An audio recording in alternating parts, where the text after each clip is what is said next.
मित्रों, ये एक सच्ची कहानी है और पुलिस सूत्रों पर आधारित है। जनवरी 2014 को मुरादाबाद जिले के गुरेठा गांव में दो व्यक्ति पहुंचे। उनमें से एक की गोद में एक बच्चा था। वह गांव वालों से बोला कि तीर्थांकर महावीर मेडिकल कॉलेज में मेरी पत्नी ने एक बेटी को जन्म दिया था। बच्ची मर गई है, अब इसे दफनाना है। दफनाने के लिए हमें फावड़ा चाहिए। हमें शमशान बता दो, इस बच्ची को हम वहां दफना देंगे। ऐसे दुख में लोग हर तरह से सहयोग करने की कोशिश करते हैं, इसलिए फावड़ा आदि लेकर गांव के कई लोग उन दोनों के साथ गांव के पास ही बहने वाली गांगन नदी की ओर चल दिए। गांव का एक आदमी दुकान से बच्ची के लिए कफन भी खरीद लाया।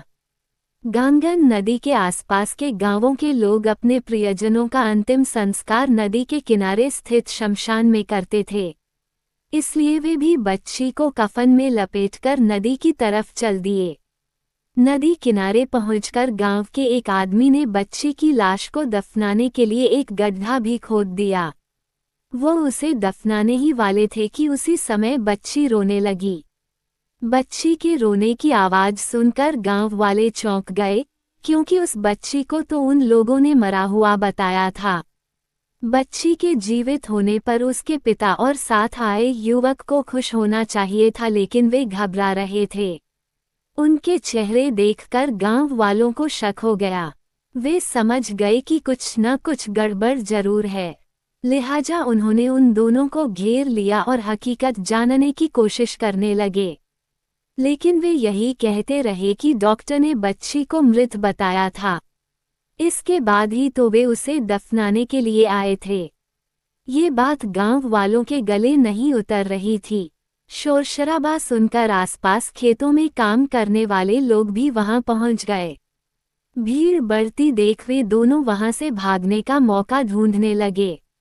लोगों ने उन्हें दबोच लिया और उसी समय पाकबड़ा थाने में फोन कर दिया। सूचना पाकर थाना प्रभारी तेजेंद्र यादव सब इंस्पेक्टर सहदेव सिंह के साथ शमशान घाट पहुंच गए। उन्होंने दोनों लोगों से पूछताछ की तो एक ने अपना नाम राजेश और दूसरे ने दिनेश बताया। उन्होंने जब बच्ची को देखा तो वह जीवित थी। वह 5-6 दिनों की लग रही थी। पता चला कि वह राजेश की बेटी है और दूसरा युवक उसका साला है। पास में ही तीर्थंकर महावीर मेडिकल कॉलेज था। पुलिस ने उस बच्ची को अविलंब मेडिकल कॉलेज में भर्ती करा दिया, जिससे उसकी जान बच सके। डॉक्टरों ने जब उस बच्ची को देखा तो वे चौंक गए, क्योंकि वह बच्ची वहीं पैदा हुई थी और उसकी मां उस समय वहीं भर्ती थी। डॉक्टरों ने पुलिस को बताया कि बच्ची को उसका पिता राजेश जीवित अवस्था में ही ले गया था, उसके मरने का तो सवाल ही नहीं है। मामला गंभीर लग रहा था, इसलिए थाना प्रभारी ने ये सूचना नगर पुलिस अधीक्षक महेंद्र यादव को दे दी। उधर डॉक्टरों ने भी बच्ची को आईसीयू में भर्ती करके इलाज शुरू कर दिया। नगर पुलिस अधीक्षक महेंद्र भी थाना पाकबड़ा पहुंच गए। थाना प्रभारी ने उनके सामने राजेश से जब पूछताछ की तो बच्ची को जिंदा दफन करने की एक चौंकाने वाली कहानी सामने आई। राजेश मूल रूप से उत्तर प्रदेश के बरेली शहर के हाफिजगंज का रहने वाला था। वह मोटर मैकेनिक का काम करता था। पिता राम भरोसे को जब लगा कि राजेश अपना घर चलाने लायक हो गया है तो उन्होंने बरेली के ही नवाबगंज में रहने वाले मुक्ता प्रसाद की बेटी सुनीता से उसकी शादी कर दी। शादी हो जाने के बाद राजेश के खर्चे बढ़ गए थे, इसलिए राजेश कहीं दूसरी जगह अपने लिए नौकरी ढूंढने लगा। इसी दौरान उत्तरांचल के रुद्रपुर शहर स्थित एक फैक्ट्री में उसकी नौकरी लग गई। उस फैक्ट्री में बाइकों की चेन बनती थी। कुछ दिनों बाद राजेश पत्नी सुनीता को भी रुद्रपुर ले गया। वहां हंसी खुशी के साथ उनका जीवन चल रहा था। इसी दौरान सुनीता गर्भवती हो गई। इससे पति पत्नी दोनों ही खुश थे। पहली बार मां बनने पर महिला को कितनी खुशी होती है, इस बात को सुनीता महसूस कर रही थी। राजेश भी सुनीता की ठीक से देखभाल कर रहा था। सुनीता को 7वां महीना चल रहा था। अब सुनीता को कुछ परेशानी होने लगी थी, क्योंकि डॉक्टर ने भी सुनीता को कुछ एहतियात बरतने की हिदायत दे रखी थी। सावधानी बरतने के बाद भी अचानक एक दिन सुनीता को प्रसव पीड़ा हुई। जिस डॉक्टर से सुनीता का इलाज चल रहा था, राजेश पत्नी को तुरंत उसी डॉक्टर के पास ले गया। सुनीता का चेकअप करने के बाद डॉक्टर ने स्थिति गंभीर बताई, क्योंकि सुनीता के पेट में 7 महीने का बच्चा था।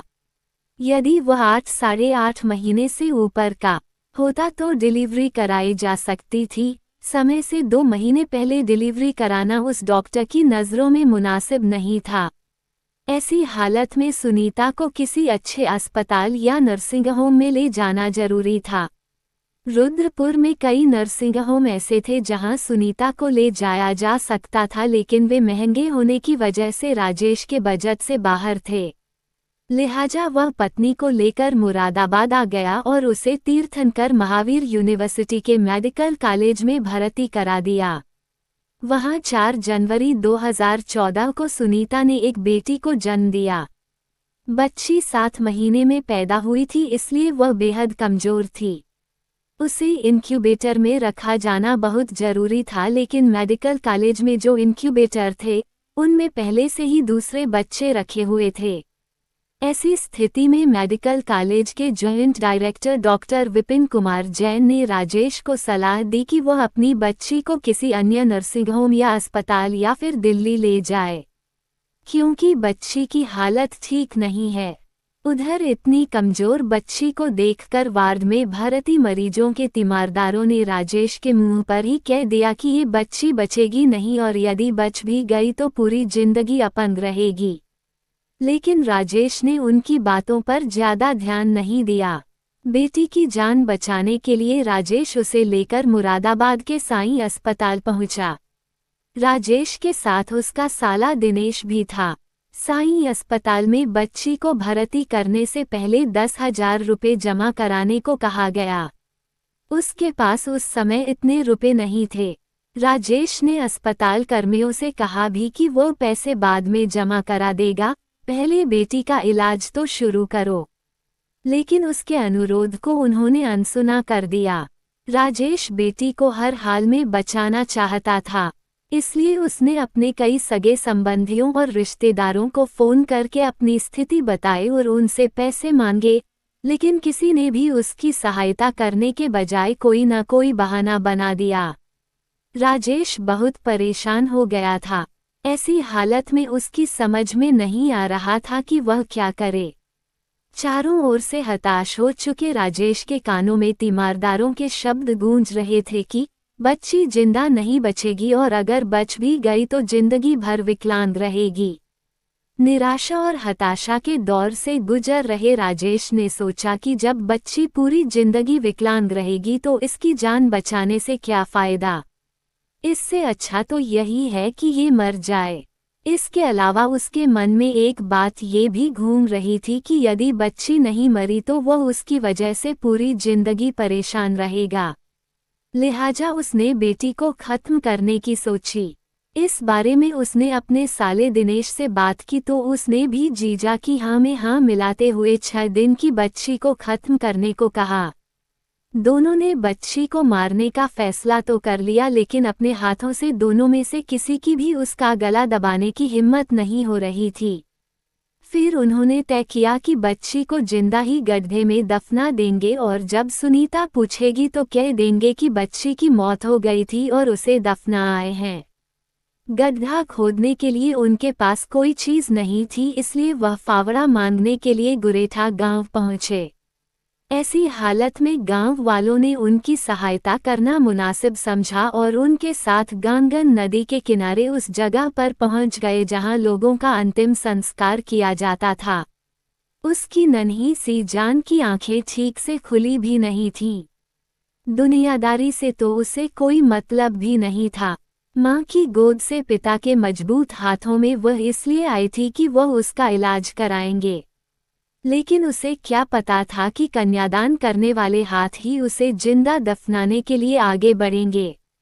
लेकिन जैसे ही उसे गड्ढे में ठंडी रेत पर लिटाया गया, वह हाथ पैर चलाते हुए जोर जोर से रोने लगी। जैसे वह रोते रोते अपने जन्मदाता से पूछ रही हो कि मेरा कसूर क्या है। मुझे मत मारो, एक दिन मैं ही तुम्हारा सहारा बनूंगी और घर में उजियारा फैलाऊंगी। लेकिन उस समय पिता की संवेदनशीलता नदारद हो चुकी थी। अचानक बच्ची की आवाज सुनकर राजेश और दिनेश घबरा गए। वे सोचने लगे कि काश ये 2 मिनट और न रोती तो।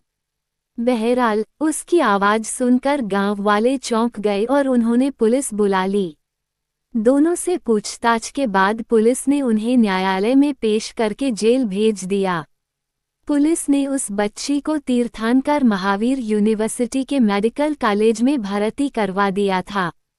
वहां उसे इनक्यूबेटर में रख दिया गया था। उसकी हालत में भी सुधार होने लगा था। उधर सुनीता को इस बात का पता नहीं था कि उसने जिस बच्चे को जन्म दिया, उसकी हत्या की कोशिश करने वाला उसका पति जेल में है। इलाके के लोगों को जब एक पिता के यमराज बनने की जानकारी हुई तो लोग बच्ची की लंबी उम्र के लिए दुआएं करने लगे। बच्ची के इलाज के लिए कई लोगों ने अस्पताल में पैसे भी जमा कराए, लेकिन 1 सप्ताह बाद ही उस बच्ची ने अस्पताल में दम तोड़ दिया। वैसे यहाँ एक बात बताना जरूरी है कि राजेश की नीयत बेटी की हत्या करने की नहीं थी, बल्कि वह तो उसकी सुरक्षा के लिए ही मेडिकल कॉलेज लाया था और मेडिकल कॉलेज के डॉक्टर के कहने पर वह बेटी को लेकर कई अस्पतालों में घूमा भी। उसकी मजबूरी ये थी कि इलाज के लिए उसके पास पैसे नहीं थे और जिन संबंधियों और रिश्तेदारों से उसने मदद की गुहार लगाई, उन्होंने भी मुंह मोड़ लिया था, जिससे वह निराश और हताश हो चुका था। अस्पताल के वार्ड में मरीजों के तीमारदारों ने बच्ची के बारे में गलत धारणाएं राजेश के मन में भर दी थीं। इन्हीं धारणाओं ने उसे यमराज बनने के लिए मजबूर किया। इन्हीं बातों ने उसकी संवेदनशीलता को हर लिया था। कहते हैं कि माँ का दूसरा रूप मामा होता है, लेकिन उस समय दिनेश का दिल भी नहीं पसीजा था। वह भी कंस मामा बन गया था। पिता से यमराज बनने के हालात राजेश के सामने चाहे जो भी रहे हों, लेकिन इसमें अकेला वही दोषी नहीं है। इसमें दोष उन लोगों का भी है जिन्होंने उसे इस रास्ते पर जाने के लिए मजबूर किया। वह इतना संवेदनहीन हो गया था कि जीवित बेटी को कब्र में रखते समय उसके हाथ तक नहीं कांपे। बेटियों पर खतरा लगातार बढ़ता ही जा रहा है। बेटे की चाहत में तमाम लोग उन्हें कोख में ही खत्म करा देते हैं। हम भले ही 21वीं सदी में पहुंचने की बात कर रहे हों, लेकिन सोच अभी भी वही पुरानी है, तभी तो भ्रूण हत्याओं में कमी नहीं आ रही। इसका उदाहरण यह है कि जहां सन 1990 में प्रति 1000 पुरुषों के अनुपात में 906 महिलाएं थीं, सन 2005 में इतने ही पुरुषों के अनुपात में केवल 836 महिलाएं रह गई थीं। बात 2014 की करें तो अब यह आंकड़ा 1000 पुरुषों पर 940 स्त्रियों का है। कह सकते हैं कि लोगों में काफी हद तक जागृति आई है और भ्रूण हत्याओं का ग्राफ गिरा है। ये खुशी की बात है, लेकिन इस मामले को देखकर लगता है कि हमें अभी भी पुरुष की सोच को बदलने की जरूरत है।